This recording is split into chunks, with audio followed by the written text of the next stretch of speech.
All right, Ms. Laurie, let's talk houseplants. And as you can see on this table, we have some beautiful plants here. Well, and today I brought some things that may not be beautiful as much as they are interesting. Yes, okay? interesting. Yes. At the Botanic Garden, sometimes we'll get plants that have been smuggled into the country, or the taxes haven't been paid, or they haven't been inspected, or those kind of things. And so rather than just trash them, they'll offer them to us. And so we got some of these we'll never be able to sell, we'll never be able to give away or anything else.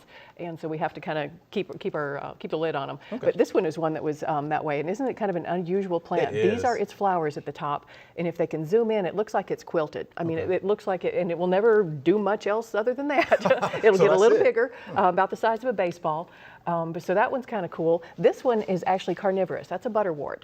And the surface of the leaf gets sticky, and gnats and real small insects will stick to that, and then it digests the protein, and that's how it feeds itself. Perfect kind of a swamp plant. Yeah, perfect for fungus gnats. Fungus gnats, yes. If you get fungus gnats in your house plants, yes. That one will, I put a glass of red wine out on the counter, and that'll attract them too, but after a while it gets kind of funky, it gets kind of moldy. You have to remember to dump it. That will take care of that problem. It doesn't look real good when it's all covered with gnats, but it's better than having them in your face.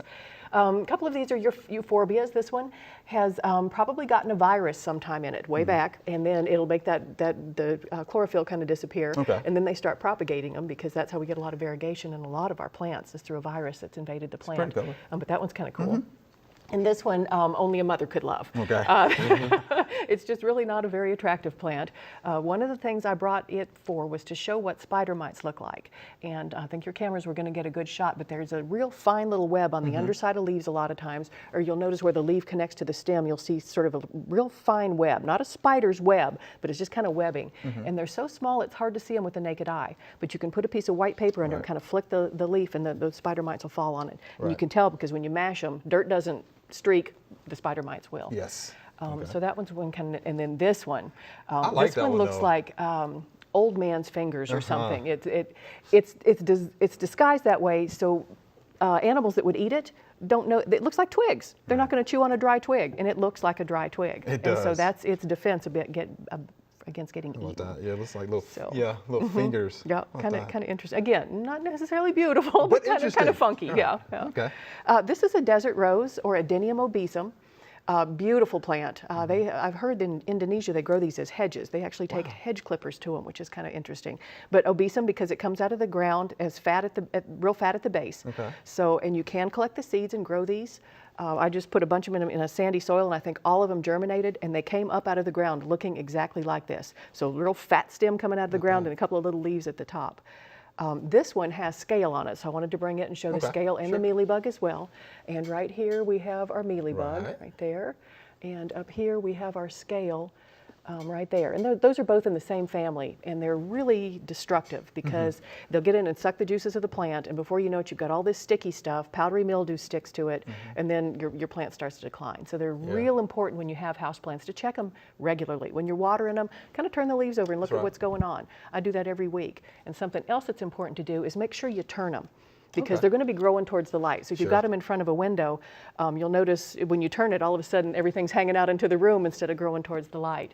And so it'll keep it from getting so lopsided. And I try to turn them every week when I water them as well. Okay, always examine your plants. That's what I tell folks, whether they're inside or outside. Absolutely, That's right. Yep.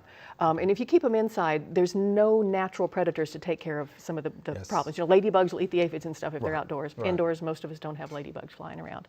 But something else that's kind of nice to do is if you've got a bunch of small plants in little bitty pots, okay, you have to take care of each one of them individually. And they're still pretty plants. But think about putting them together in a combination pot.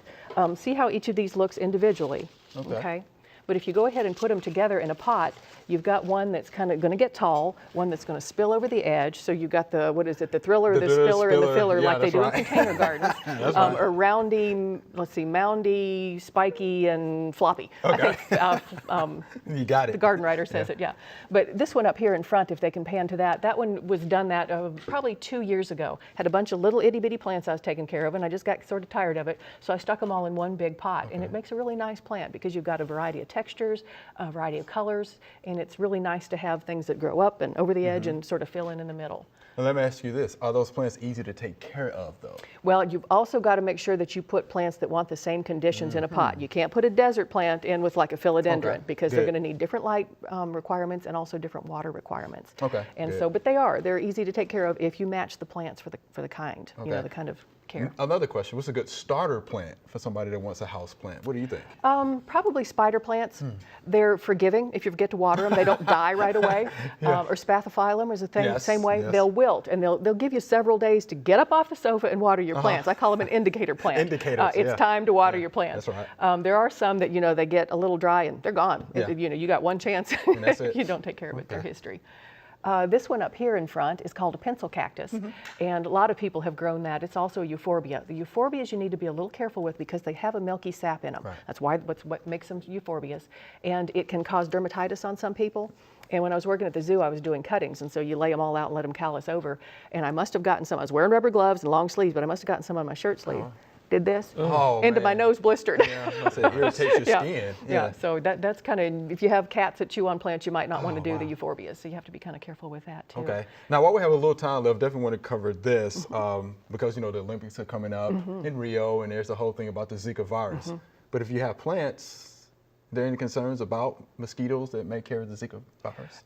Really important to make sure you don't have standing water in the saucers. Very important. And you shouldn't anyway, but because that's where mosquitoes breed, is in standing water. And it doesn't take much, like 1/8 of a teaspoon, I think they can breed in. Yes. And so it's very important to dump the saucers.